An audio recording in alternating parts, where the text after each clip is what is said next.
All right, let's dive into the AI wars, a fight where the best product might not actually win. And to get what's happening now, we got to look back at a huge tech fail from 2012. Remember Apple Maps? It was a mess, but it had one killer advantage. It was the default. Losing that default spot was a huge blow.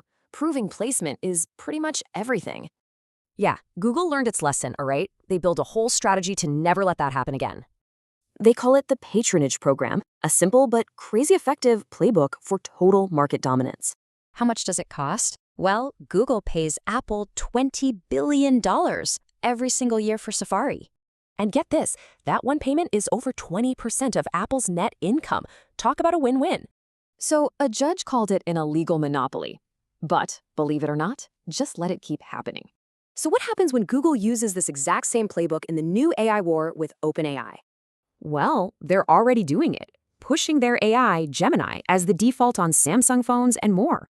And here's the huge problem for OpenAI. They just can't afford to get into a bidding war. I mean, look at this. Google makes more in 1 year than OpenAI has raised ever.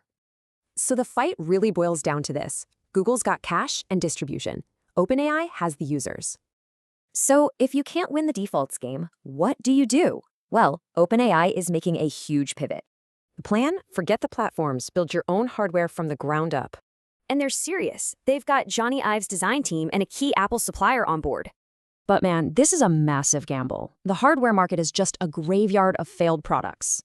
So, where does this leave us? Basically, with two completely different futures for AI.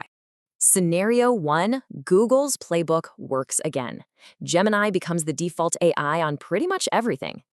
Or, Scenario 2, OpenAI pulls off a miracle. Their hardware creates a whole new AI ecosystem.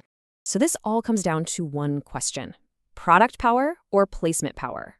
We're about to find out.